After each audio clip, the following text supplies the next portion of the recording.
Senhoras e senhores, temos um novo campeão da Supercopa da UEFA e é o Chelsea. Inclusive, olho no Chelsea. A gente está aqui para falar um pouco dele, além dessa final, né, que trouxe o segundo título na história do Chelsea da competição. A gente está aqui para dar uma geral no Chelsea, que a gente tem que ficar de olho, inclusive, no time inglês, viu? Porque é um time que vem de uma Champions League. Agora, o campeão da Supercopa consegue o título, né, que vem logo após a conquista da Champions, e tem um elenco fortíssimo que está se reforçando. Vamos começar falando primeiramente dessa final em si, né? O Chelsea enfrentou o Villarreal, ganhou nos pênaltis, não foi um jogo fácil. O Chelsea, ele teve controle das ações, principalmente no primeiro tempo, começa vencendo com o gol do Ziyech ali na altura dos 30 minutos, mas era um Villarreal muito bem fechado defensivamente, conseguia fazer uma linha de 5 ali no momento defensivo, dava trabalho ao Chelsea para entrar nesse sistema, mas na velocidade o Chelsea conseguiu recuperar uma bola ali quando o Villarreal começou a tentar sair para o jogo, né? E achou espaço, o Havertz chega ali de fundo, cruza para dentro da área, o Ziyech finaliza para o gol do Sérgio Asenjo, que fez uma boa partida, o goleiro do Villarreal, e era um Chelsea que tinha o controle da partida, mas aos poucos isso foi mudando. Ainda no final do primeiro tempo, o Villarreal começou a se lançar mais o ataque, começou a sair para o jogo. Isso ficou mais evidente no segundo tempo, quando o Villarreal consegue as principais oportunidades de gol, tem a bola no travessão do Alberto Moreno, um Villarreal que ali pela metade do segundo tempo já consegue imobilizar mais o Chelsea e fazer o perigo chegar ao gol londrino, né? Você tem o golaço feito pelo Villarreal, pelo Gerard Moreno, que é um momento que o Chelsea não conseguia sair da sua defesa, né? O Chelsea recuperava a bola, mas não conseguia sair jogando.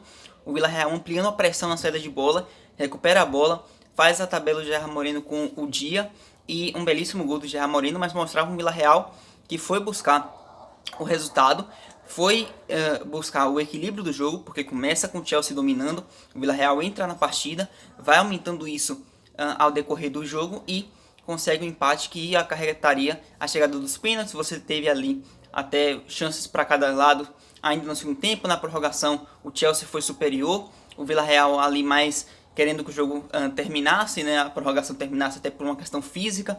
O Chelsea parecia mais pronto no segundo tempo da prorrogação e tal, mas o jogo acabou indo para os pênaltis. Aí tem um fato curioso do Kepa Arrizabalaga, goleiro que é extremamente questionado pela torcida do Chelsea, vem de falhas recorrentes quando era titular do time londrino, é o goleiro mais caro da história. Para piorar a situação, o Chelsea pagou muito caro por ele, e ele acabou chegando a ir para o banco, né? O Mendy foi contratado urgentemente para tampar um buraco que o Kepa estava deixando, e coincidentemente agora ele entra na segunda prorrogação para os pênaltis. Era muito claro que ele entrou para os pênaltis e agarra duas cobranças de pênalti, defende muito bem, foi seguro para o jogo.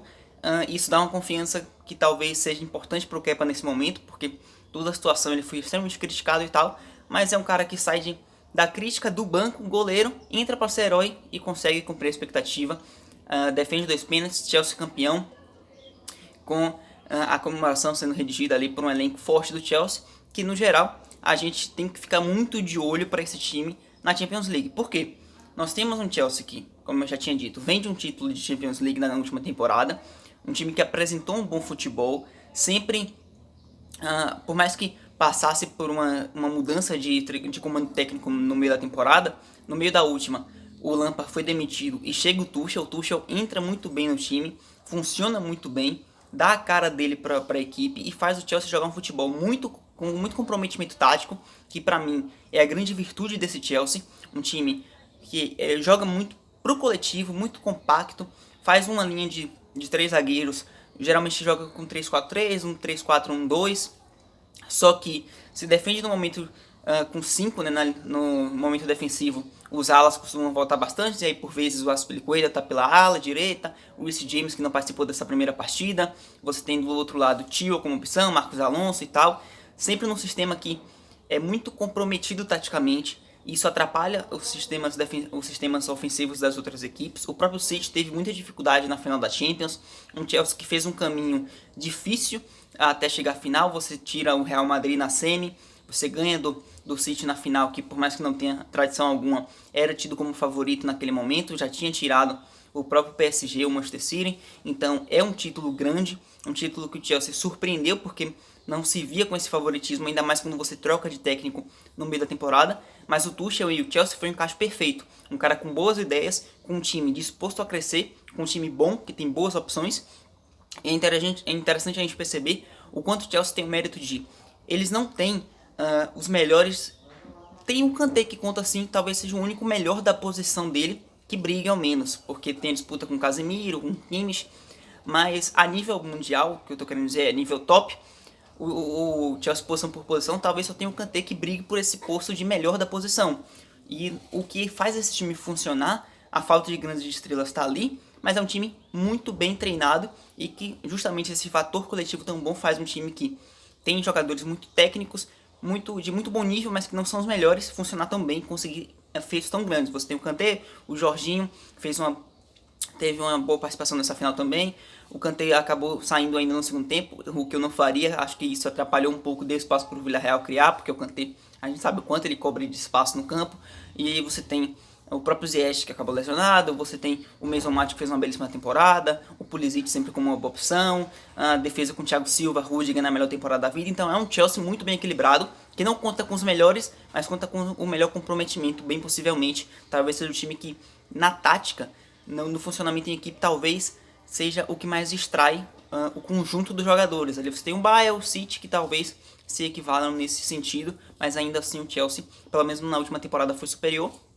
E para piorar, você tem um Chelsea que o que faltava para o time londrino, o Roman Abramovich comprou. Ficou muito claro que o Werner, ele é um cara que dá muita opção, que ele gera muito espaço, tem muita velocidade, mas como centroavante, ele deixou muito a desejar nessa primeira temporada dele no Chelsea. Faltou precisão nas finalizações, faltava ele decidir jogos.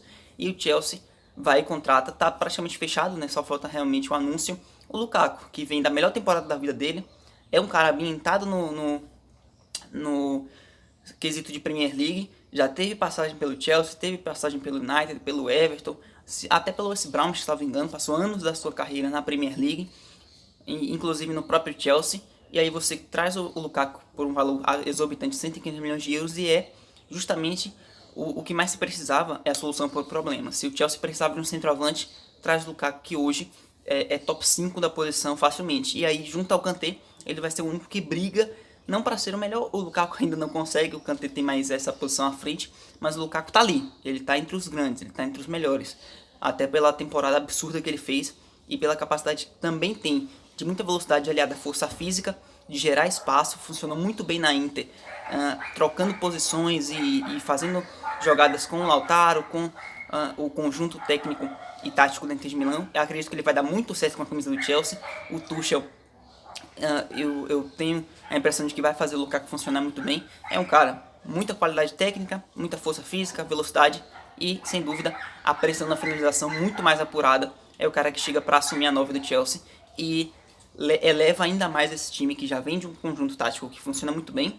Campeão da Champions League, quarto lugar na Premier League, que precisa melhorar nesse sentido, mas agora chega para o Lukaku ser solução e elevar ainda mais o nível do Chelsea, então olho neles. Bom, no geral esse é o vídeo. O que é que você acha do Chelsea? Comenta aí. Não esquece de compartilhar para todo mundo que você conhece, para os seus amigos, para quem você sabe que gosta de futebol europeu.